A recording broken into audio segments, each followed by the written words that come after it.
festa e, de certa forma, né, Brasil participando um pouco menos dessa festa porque a gente é bagunçado. E de forma muito técnica, a ata do Copom soube explicar que não foi uma influência política. Até porque na própria ata, os diretores do lado do Lula, eles deixaram bem claro que eles concordam que a inflação está mais estressada, que tem mais risco. Então a recuperação brutal na China, eu acho que uma melhora na confiança por lá. Os dados também com uma carinha um pouco melhor, né? Mesmo com toda essa bagunça, Copom, Petrobras, mês está positivo pro Brasil.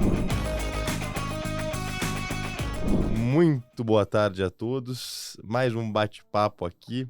Eu, Rafael, comigo Thiago Pedroso, nosso mago da renda variável aqui da Critéria.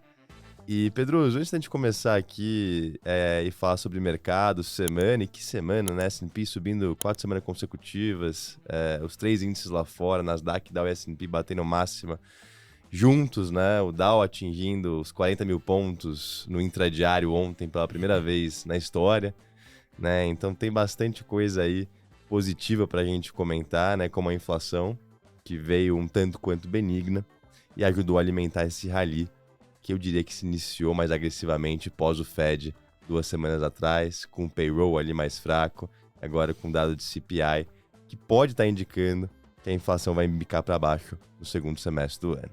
Antes disso, Pedroso, eu quero saber se você sabe qual é o fundo de melhor desempenho da história do mercado.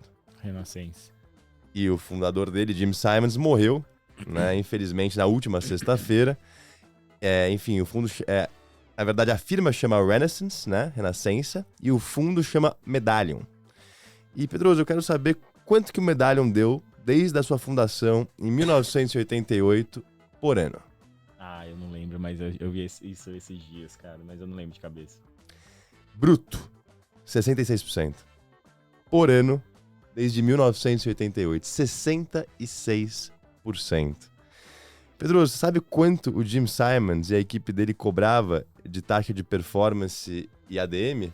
O 2,20 brasileiro, quanto você acha que era o dele? Era 5 de ADM e 40 de performance, não era? Muito bem, era 5,45. 5,45. 5,45. O cara era bom, podia cobrar o que ele quisesse, né? E até curiosamente, pessoal, depois ali de 2009, 2010, ele passou a não aceitar dinheiro de clientes, né? Hoje o capital que fica no fundo é só de funcionários.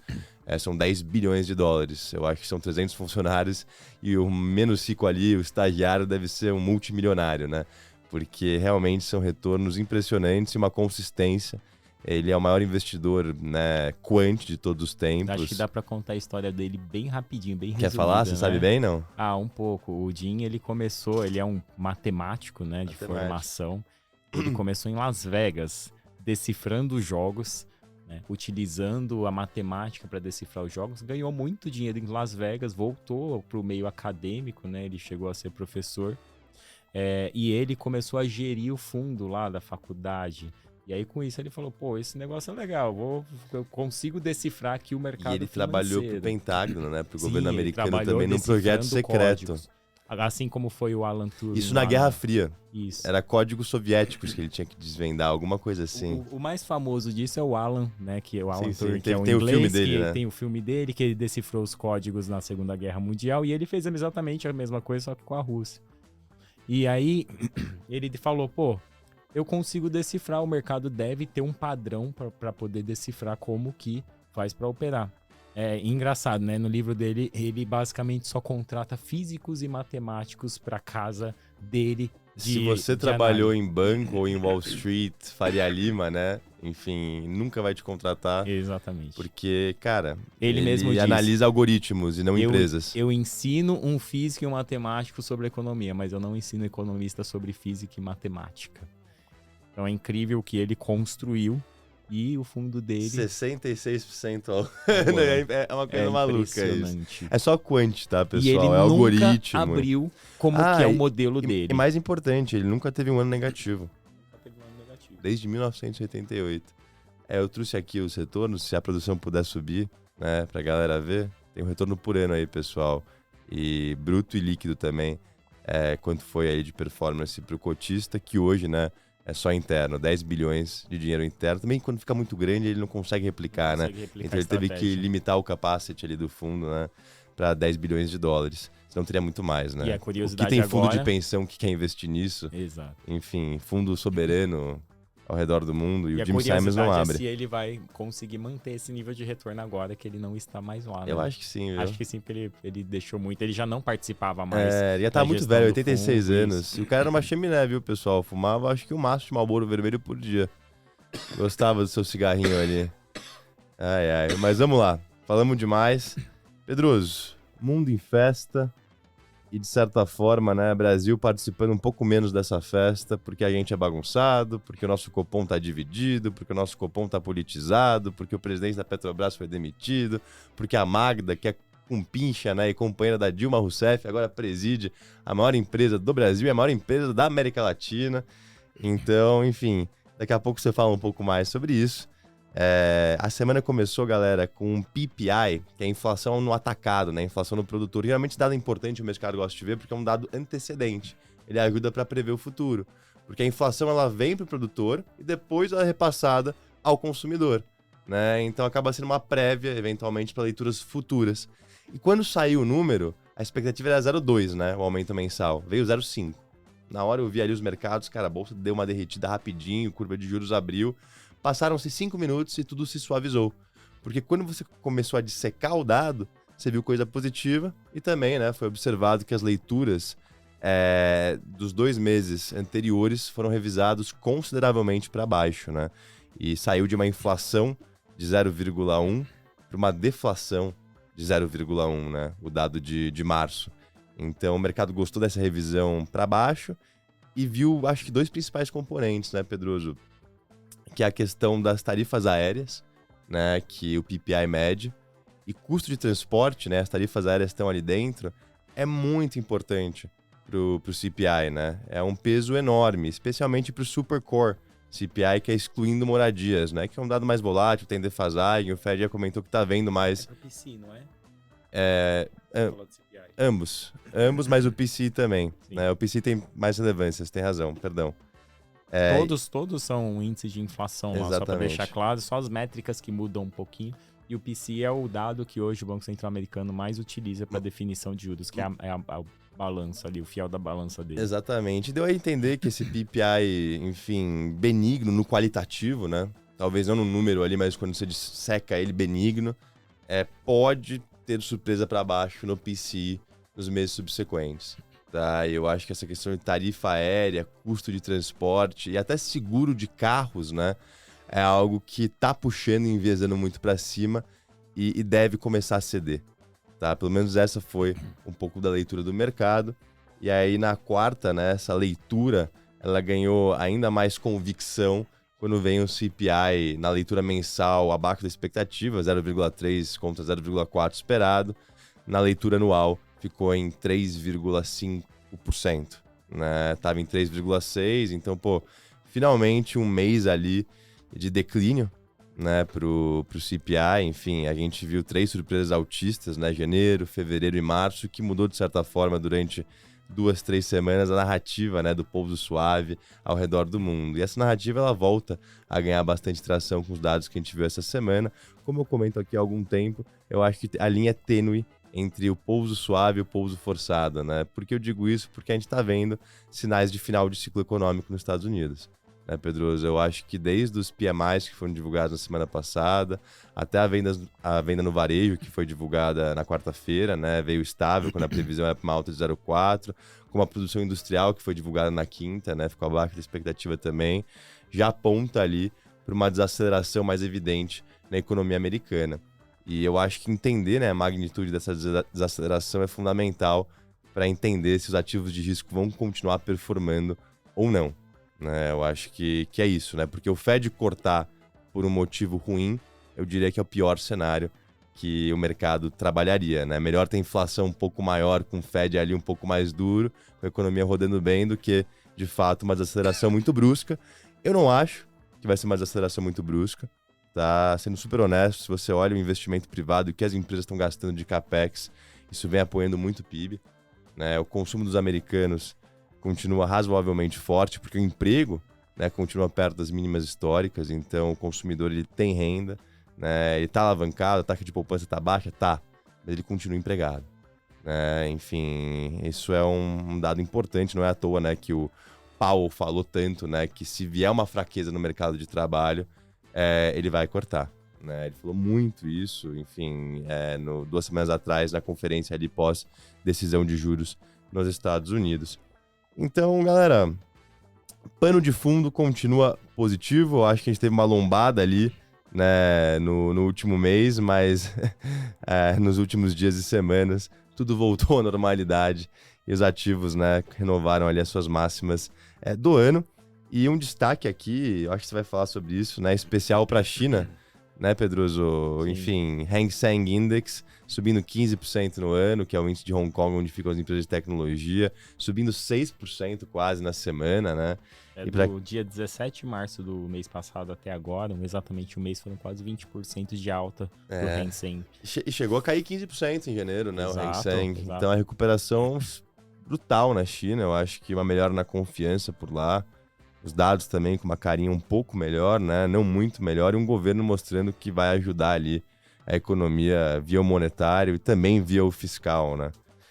Essa semana eles até anunciaram, eu acabei não pegando isso, mas eles anunciaram um apoio para o setor de imobiliário lá da China, com o próprio governo chinês apoiando financeiramente, comprando casas lá, para ajudar o setor imobiliário, e isso também deu ali um fôlego adicional, que a gente já vinha vendo uma alta melhor. Mês passado teve inflação maior do que o esperado, que na China é bom, né? Porque a inflação lá estava muito baixa. A China está no inverso dos Estados Unidos, né? Nos Estados Unidos a inflação precisa cair e lá subiu. E aí esse mês a gente teve hoje ainda essa madrugada produção industrial, que veio melhor do que esperado. Vendas, o varejo veio um pouquinho abaixo, mas ainda assim o mercado está muito focado nessa ajuda, nesse estímulo que o governo chinês está dando para o setor imobiliário, que era o que estava sendo esperado, na verdade, faz tempo isso, né? E agora que decidiram colocar, são 1 trilhão de yuans.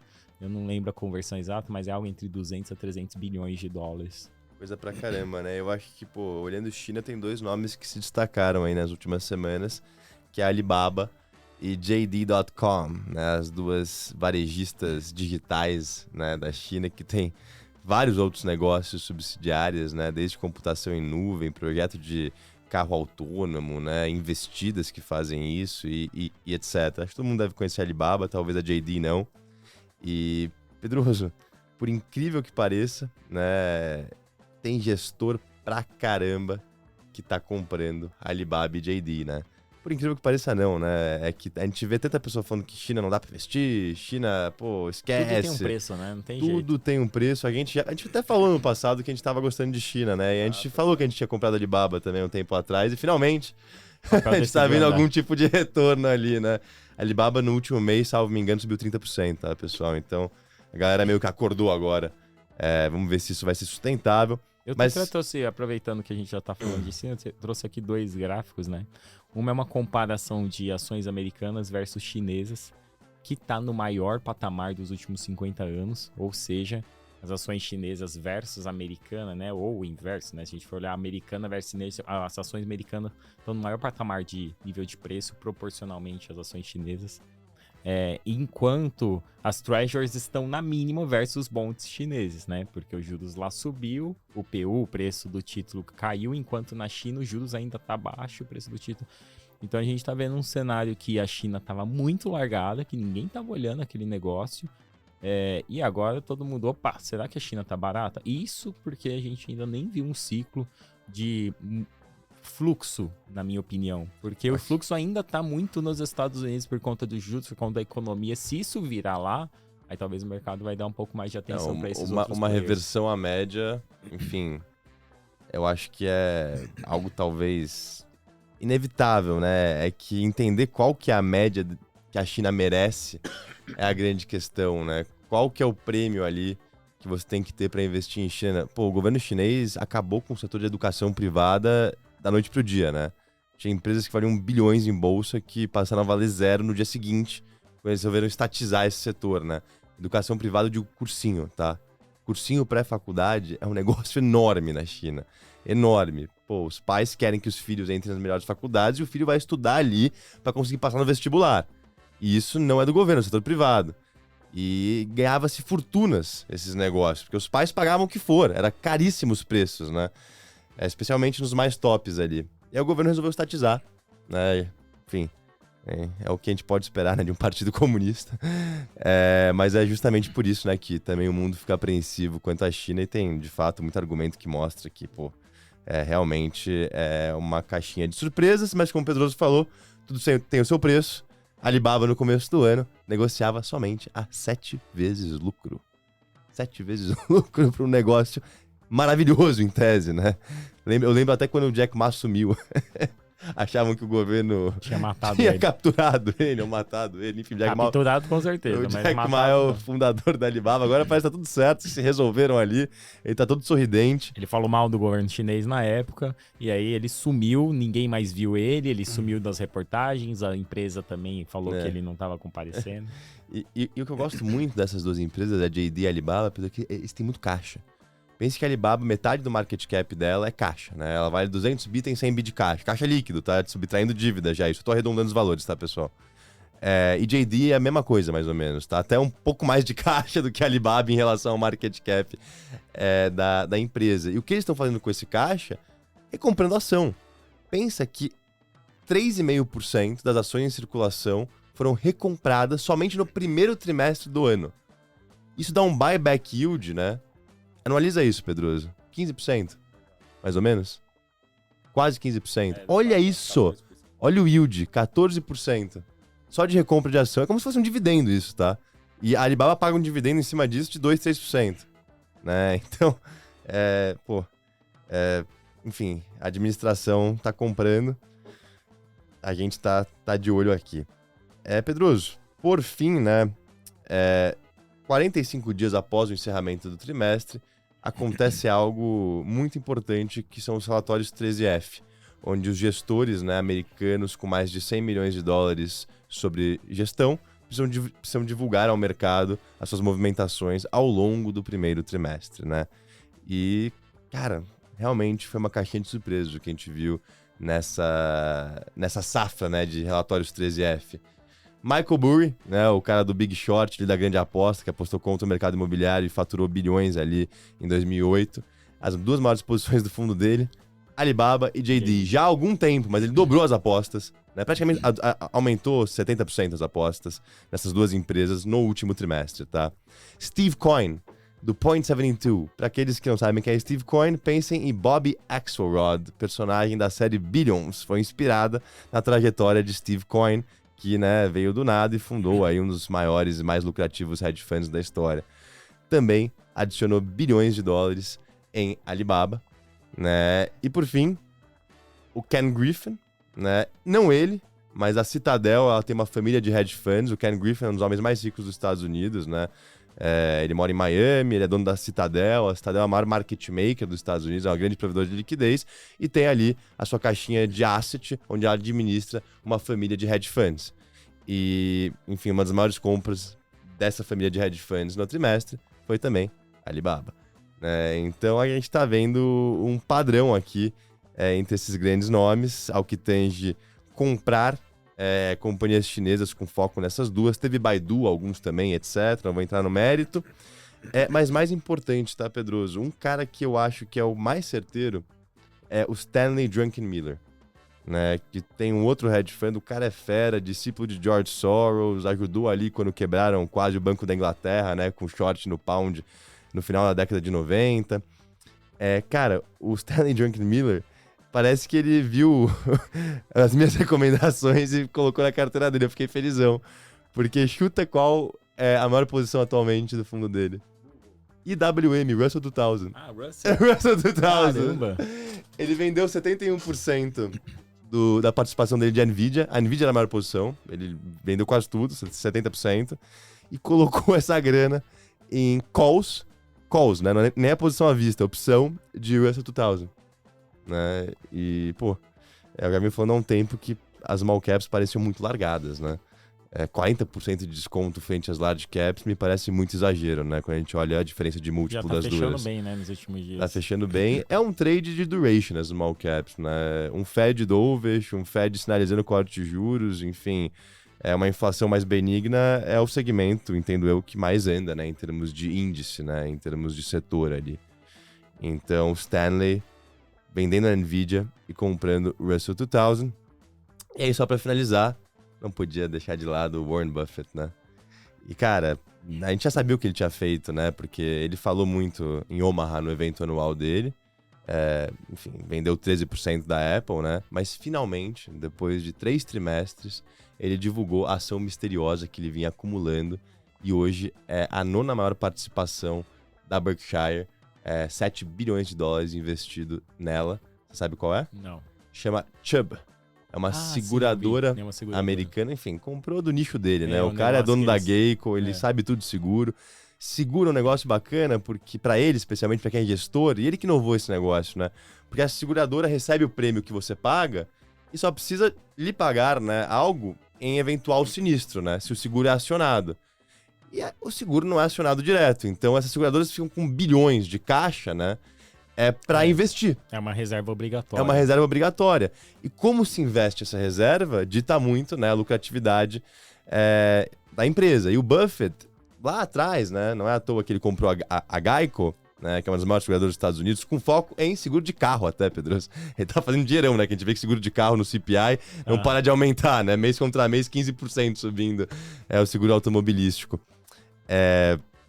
Ele inovou porque antigamente, cara, isso década de 70, 80, dinheiro de seguradora tem que ser investido em coisas seguras, né? Então comprava-se tesouro americano.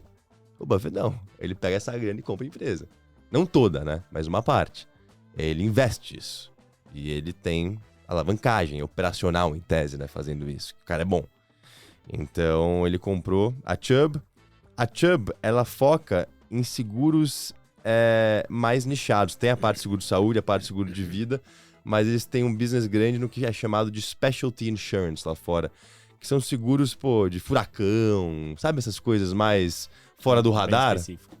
Exatamente. A empresa foi fundada em 1888. Então, super tradicional lá nos Estados Unidos, tá? E, Pedroso, fala um pouquinho de Brasil pra gente. Vamos lá. Né? Brasil, a gente teve semana passada a decisão do Copom, falamos bastante e essa semana, enfim, saiu a ata para explicar o que aconteceu. Pelo menos é o que tá escrito, né? Se foi de fato isso, não dá para ter certeza. Mas, no fim, assim, o mercado que ficou preocupado com uma decisão mais política se acalmou bem depois da ata do Copom. A ata mostrou que os dissidentes, né, que foram os indicados por Lula, eles decidirem votar em 0,5% de corte, porque eles acreditavam que o Banco Central deu um guidance lá atrás e que deveria cumprir esse guidance, até por questão de credibilidade. Então a opinião deles vamos cortar 0,5, porque a gente falou que ia cortar 0,5.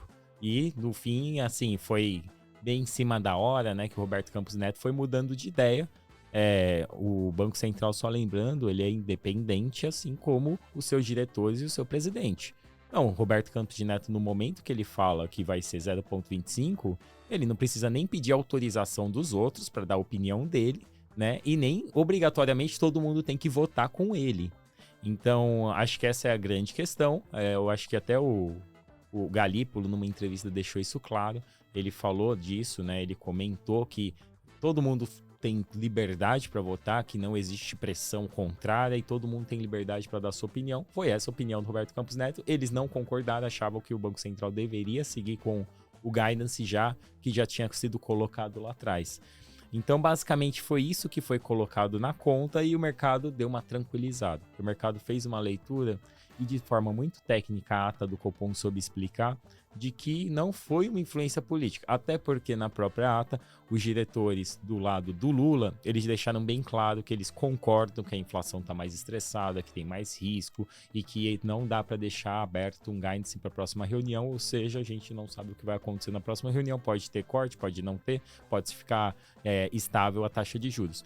Então foi essa a leitura no mercado e acho que isso apaziguou, acho que essa questão apaziguou, mas logo em breve deveremos ter a indicação do presidente do Banco Central, né? A expectativa é que isso venha entre setembro, outubro, então acho que lá na frente essa discussão de eventualmente ter algum risco político pode voltar ou não, dependendo das próximas reuniões do Copom. Se o conjunto de diretores do Lula votarem mais próximo do que a média ali, né, votar junto com a equipe do Roberto Campos Neto, talvez apazigue de fato isso de vez, o mercado fica mais tranquilo com relação a um risco político. Vai se continuar tendo divergência, essa discussão com certeza volta para a mesa. E aí, outro fator que mexeu bem com o mercado foi a questão da Petrobras, né? Tem jeito, né? Quanto que do Ibovespa é a Petrobras? A Petrobras, poxa, Uns não tem 20%? percentual. Ou é muito porque 20? você pega a Petrobras 3 e Petro 4, mas não chega a 20. Eu chutaria que é algo entre 12 tá bom. a 13%. É como uma Microsoft lá no Exato. S&P, mais ou menos, a Petrobras aqui. Talvez uns 15, de eu não peso. tenho o número aqui de cabeça. Mas no fim, assim, a Petrobras... não chega a 15 não, acho que é entre 10 a 12% somando as duas. Mas no fim, assim, o que aconteceu foi...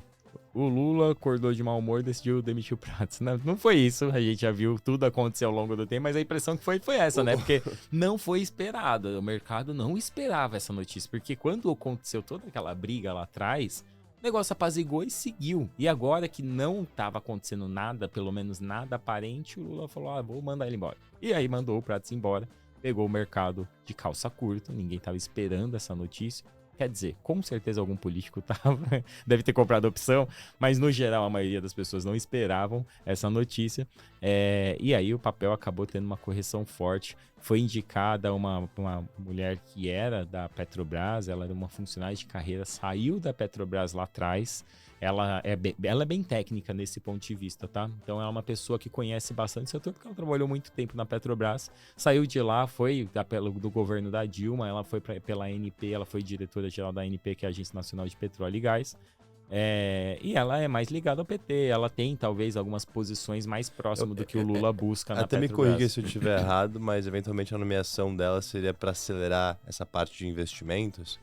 Você acha que é o Lula isso? diz. Né? Então, a gente sabe que a Petrobras faz muito caixa e tem aquela discussão, retorna ao acionista esse caixa ou investe em crescimento, né? E a gente sabe que no passado, quando decidiu investir em crescimento, alocou capital muito mal, porque é uma estatal, né? Não tem ali a competição, né, e a competência de uma empresa do setor privado, digamos assim. Eu acho que além disso, naquela época, né, a gente teve muito conchavos ali, né? E muito interessado no que a Petrobras era. A Petrobras alocou mal também porque você tinha muita roubalheira.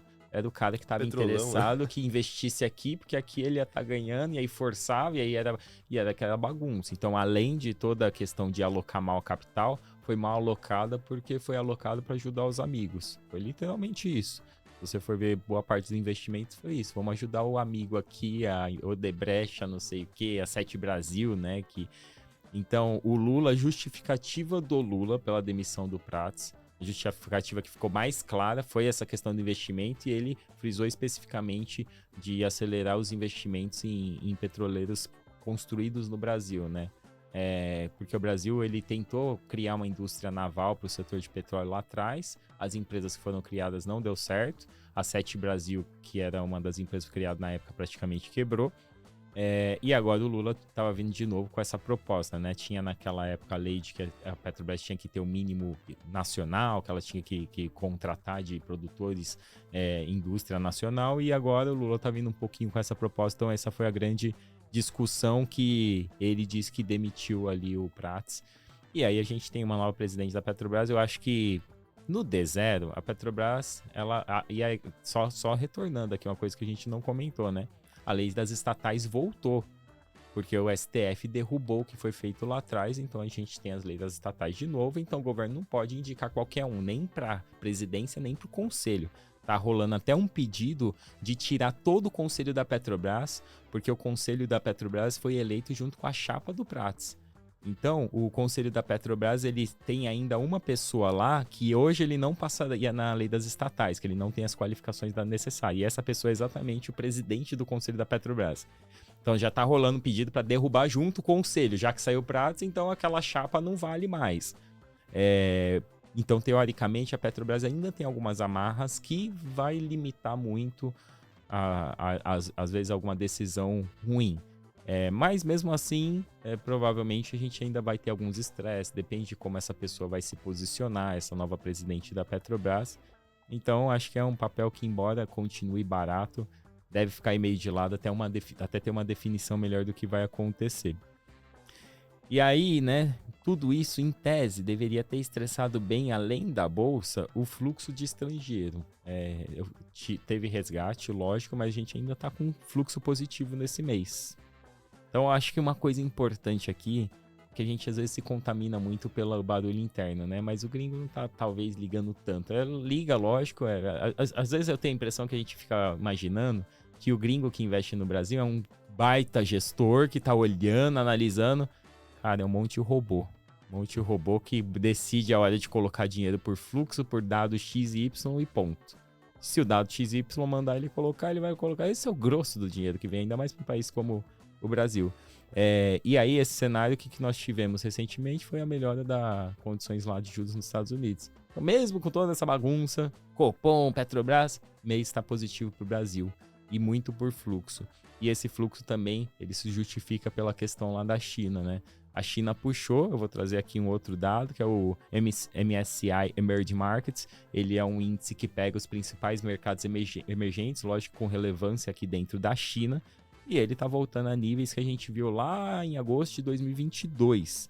Então, o índice está na máxima do que a gente viu recentemente, muito puxado pela China, não só pela China, outros emergentes também subindo bem, e isso ajudando aqui o Brasil.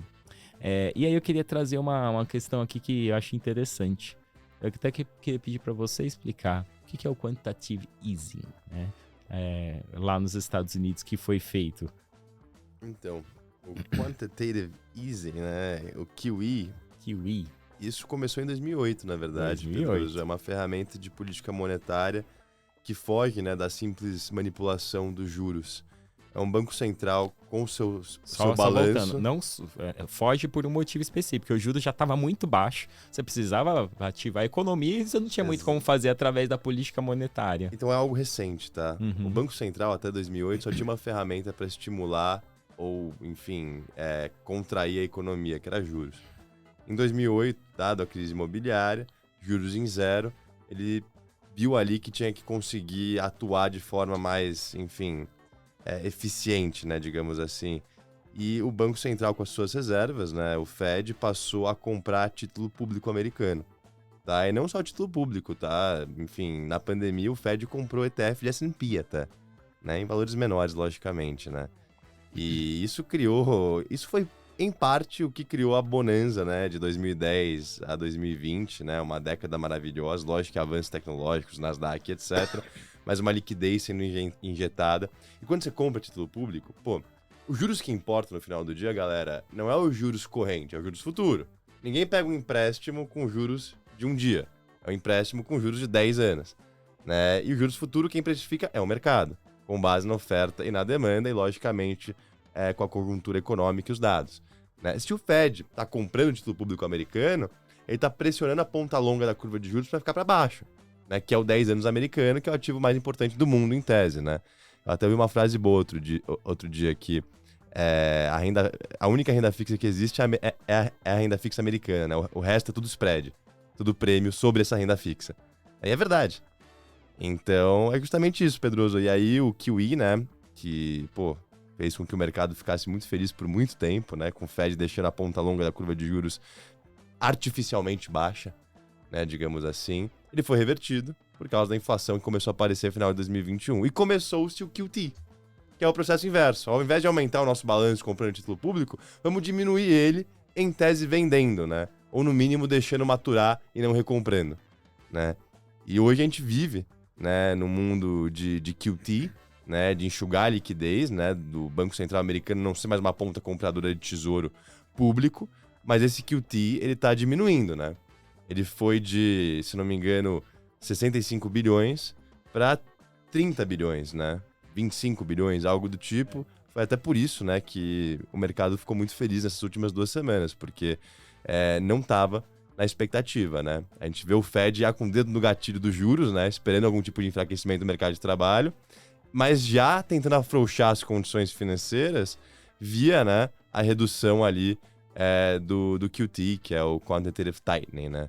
Não sei se era essa a resposta que você queria, mas a gente foi um pouquinho longe. O que eu vou mostrar aqui? Até, Pedro, desculpa, quem é mestre em fazer QE, né, em comprar título público, é o Japão, tá? Exato. E aí é outro nível, porque nem chama mais QE lá, é controle da curva de juros, né? Então eles realmente definem um range que o juros futuro pode atuar, né, uma janela, e se fugir dessa janela vai voltar, porque os caras vão estar comprando ou vendendo. É tipo o nosso câmbio flutuante, que dependendo do governo, o câmbio sujo, né? Que dependendo do governo não é tão sujo assim, ele tenta controlar, né? Então, basicamente, o cara controla lá a curva de juros no Japão. Mas por que eu tava te perguntando isso? Porque eu trouxe aqui um gráfico que mostra... Porque às vezes a gente tem a percepção de que o Brasil é horrível. E não vou discordar, talvez seja ruim mesmo. Mas os barulhos que a gente cria interno, eles só ampliam o movimento que acontece no mundo. Porque a gente não anda sozinho. Então, o que aconteceu desde 2008? Eu trouxe aqui um gráficozinho que mostra dólar, real, ien e euro, né? Pra gente ter uma comparação com outras moedas fortes no mundo. Então, o movimento do Kiwi lá nos Estados Unidos, basicamente o que ele fez, ele levou os dólares de volta para os Estados Unidos, porque a economia tá linda, maravilhosa, e você teve um movimento inverso nas outras moedas em outros países do mundo, não só no Brasil. Lógico que você vai ter economias específicas que foram melhorar a eficiência, que você pode ter a moeda valorizando. Mas na média, é muito difícil você concorrer com os Estados Unidos. Então esse foi um movimento no mundo inteiro, né? Agora a gente está num processo inverso lá nos Estados Unidos. E aí tem um outro ponto que eu acho que é importante, que o que acontece é, nós temos inflação alta e um juros alto. O que acontece com esse cenário é, as empresas de commodities, qual que é a vantagem de você investir em aumento de produção? Tá todo mundo pagando muito dividendo. E você começa a criar gargalo de produção lá atrás. Esse é um processo um pouco cíclico. Quanto tempo esse gargalo de produção demora para bater no preço de commodity? Isso é um outro ponto que nós poderemos ver a médio prazo. E aí seria um cenário benéfico para o Brasil. Mas eu trouxe mais esse gráfico para mostrar o quanto que você vê esse movimento lá nos Estados Unidos, de aumento de liquidez, quanto impactou a moeda, não só a brasileira, no mundo inteiro. E é lógico que impactou os países que têm algum problema, né? Europa, que está envelhecendo, Japão também, que tem os seus problemas ali. Então, acho que esses países acabam sofrendo um pouquinho mais. E, por último, né, a gente pode falar da GameStop. Eu trouxe aqui um... Pô, eu tava esperando isso, beleza.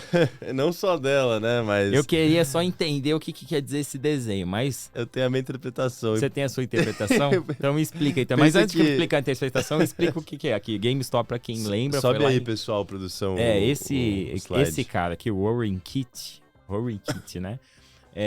Ele lá em 2020... Foi 20, né? Começou em 2020, o auge foi janeiro de 21. Foi no finalzinho de 26 de janeiro de 2021 que foi o auge dos quiz. Mas, recapitulando, né? A GameStop, pessoal, ela é uma varejista de fitas de videogame nos Estados Unidos. Varejista física. Quem aqui compra fita de videogame? Pedroso, você joga videogame? Não, tudo online. Tudo online.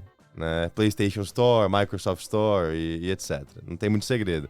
Então, naturalmente, é uma empresa que nos últimos 10, 15 anos só vinha diminuindo receita e lucratividade, né?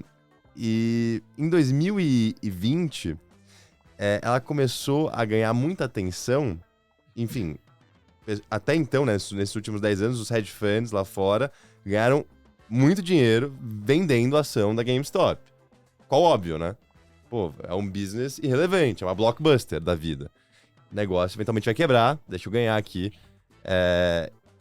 E o negócio quando você vende uma ação é que o máximo que você pode ganhar é 100%, né? Mas o máximo que você pode perder... É infinito. É infinito.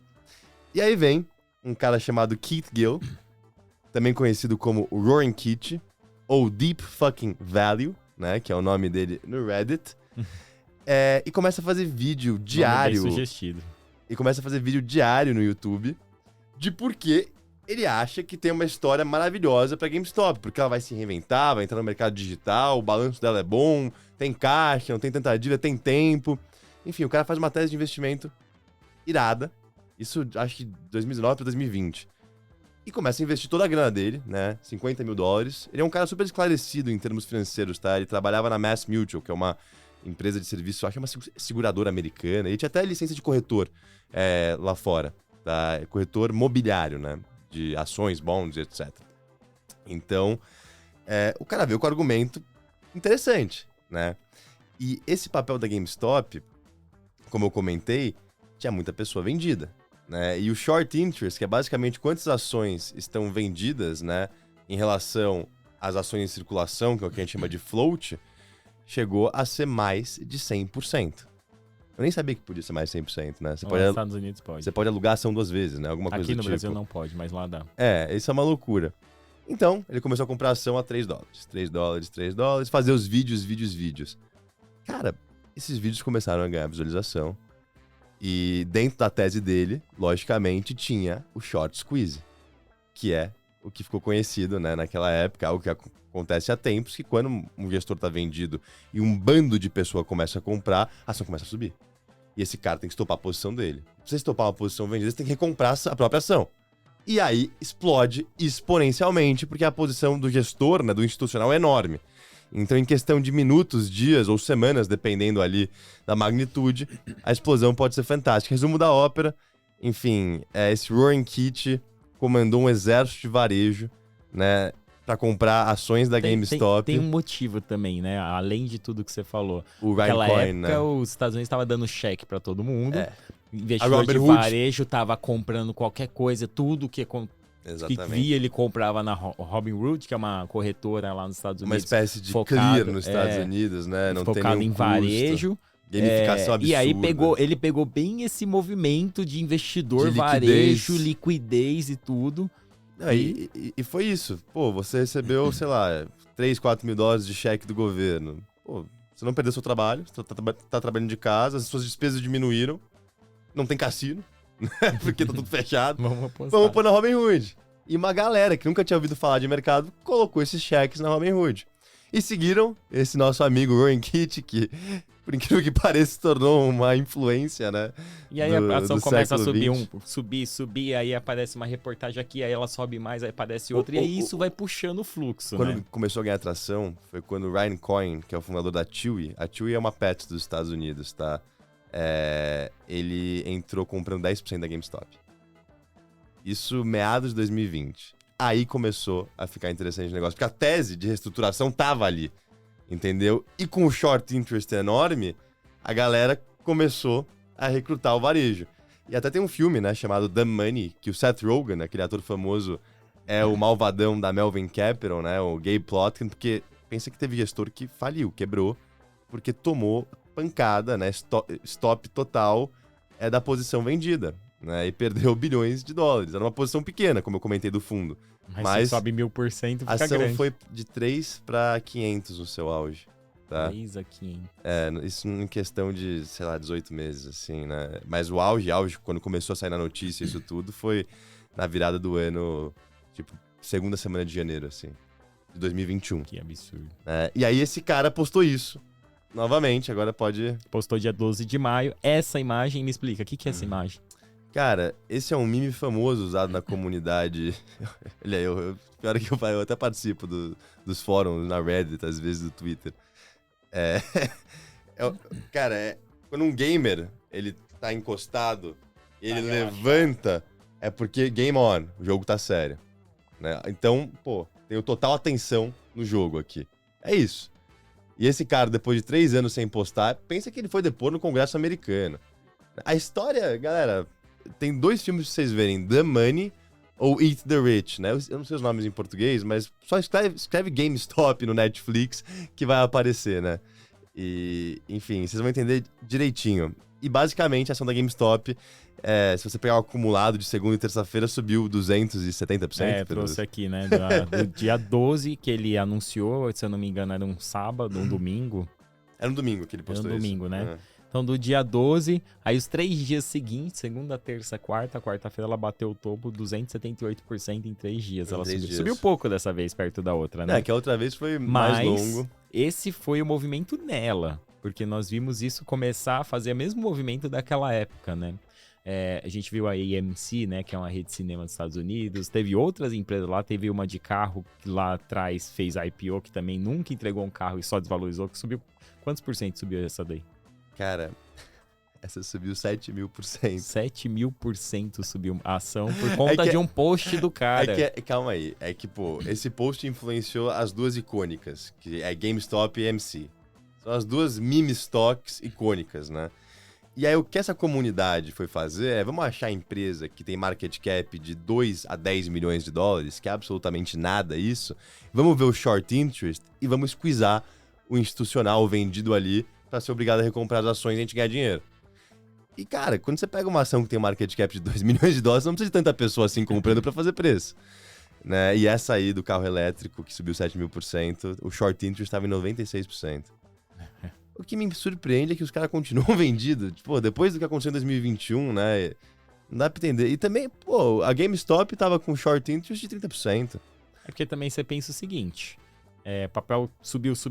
O cara olha fundamento, fala, pô, nesse preço, agora sim é venda. Porque quem acertou a venda lá perto do topo da última vez ganhou muito dinheiro, né? Porque o papel do jeito que subiu, caiu. Então talvez o short, na verdade, trocou de mão. O cara que tava lá embaixo não aguentou e foi estopado, mas tem um outro shorteando aqui em cima.